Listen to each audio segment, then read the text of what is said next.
નમસ્કાર મિત્રો, સ્વાગત છે તમારું અમારી યુટ્યુબ ચેનલમાં। મિત્રો, આજે સત્યયુગ અને ત્રેતાયુગ પસાર થયા પછી જ્યારે દ્વાપર યુગ આવ્યો ત્યારે પૃથ્વી પર અસત્ય, અન્યાય, અસત્ય, અનાચાર અને અત્યાચાર થવા લાગ્યા અને પછી તેમની વિપુલતા દિવસેને દિવસે વધતી ગઈ।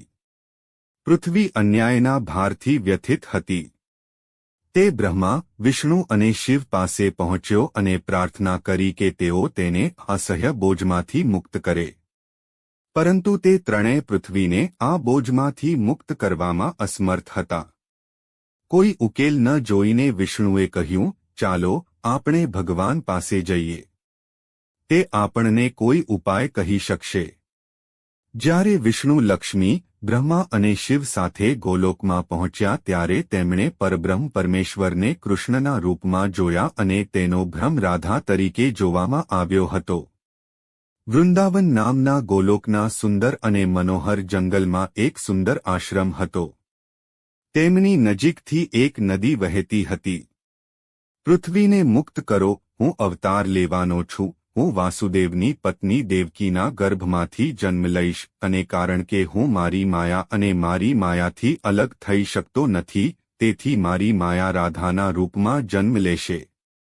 વૃષભાનુ ગોપાના ઘરે હું પૃથ્વીને આ બોજમાંથી મુક્ત કરવાનો પ્રયત્ન કરીશ, કારણ કે દરેક પાપીને મારવો મુશ્કેલ છે। તેથી હું એવો ઉપાય કરીશ કે વિશ્વના તમામ પાપીઓ પોતે લડે અને પૃથ્વીને વજનહીન બનાવી દે। તમે તમારી જાતને અને મારી આજ્ઞાની રાહ જુઓ। એક કેદી વાસુદેવની પત્નીએ એક બાળકને જન્મ આપ્યો। આ પહેલા પણ ભગવાને તેને તેની યોજના જણાવી અને આદેશ આપ્યો કે વસુદેવજી તેને નંદગોપાની પત્ની યશોદા પાસે ગોકુલમાં છોડી દે અને તે જ સમયે તેના ગર્ભમાંથી જન્મેલી બાળકીને લાવીને કંસને સોંપી દે। તે છોકરી મારી યોગમાયા છે। વાસુદેવે પણ એવું જ કર્યું અને કૃષ્ણ ગોકુલમાં નંદ ગોપાની પત્ની યશોદાના ખોળામાં મોટા થયા। તે જ સમયે તેમની માયાએ પણ વૃષભાનુ ગોપાની પત્નીના ગર્ભમાંથી રાધાના રૂપમાં જન્મ લીધો, જેમના માતાપિતાએ ખૂબ જ ઉત્સાહથી રાધાનું નામ રાખ્યું। તેઓ એકબીજાને પ્રેમ કરવા લાગ્યા। જંગલમાં ગાયો ચરતી વખતે રાધા કૃષ્ણને વારંવાર મળતી। પછી જ્યારે બંને મોટા થયા, જ્યારે પણ કૃષ્ણ મધ્યરાત્રિએ તેમની વાંસળીના નાદ સાથે તેમની પ્રિય રાધાને બોલાવતા, ત્યારે રાધા તેના મિત્ર ગોપાબાલાસ સાથે કૃષ્ણ પાસે પહોંચી જતી।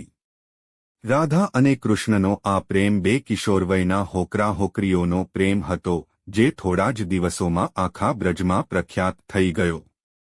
નંદ બાબા અને યશોદા ઇચ્છતા હતા કે કૃષ્ણ રાધા સાથે લગ્ન કરે। બીજી તરફ વૃષભાનુ અને તેની પત્ની કલાવતીની બરસાનામાં એક જ ઈચ્છા હતી। રાધા અને કૃષ્ણ એક શુભ દિવસ જોઈને સગાઈ કરી રહ્યા હતા।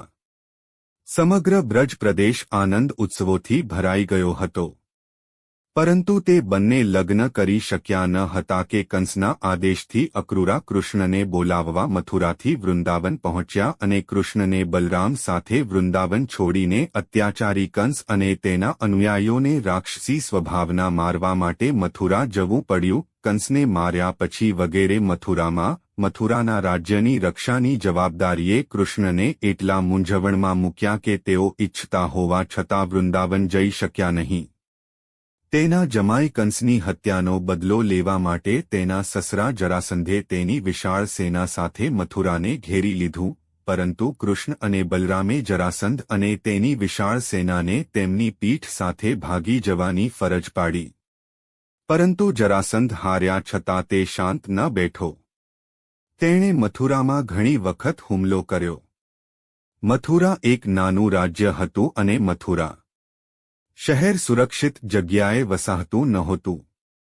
તેથી કૃષ્ણે મથુરા છોડીને બીજે ક્યાંક જવાનું નક્કી કર્યું અને જરાસંધની વિશાળ સેનાની વચ્ચેથી મથુરાના લોકોને સલામત રીતે બહાર કાઢીને હજારો યોજન દૂર ભારતના પશ્ચિમ સમુદ્ર કિનારે લઈ ગયા અને એક શક્તિશાળી યાદવ રાજ્યની સ્થાપના કરી, દ્વારકા શહેર। પરંતુ તેઓ જીવનભર એકબીજાને ભૂલી શક્યા નહીં। તે ભવ્ય દ્વારકામાં ઘણી સુંદર પત્નીઓનો પ્રેમ પ્રાપ્ત કર્યા પછી પણ રાધાના પ્રેમને ભૂલી શક્યો નથી અને વિશ્વ આજે પણ રાધાકૃષ્ણના પ્રેમને સંપૂર્ણ પ્રેમના મહાન અને અમર પ્રતીક તરીકે યાદ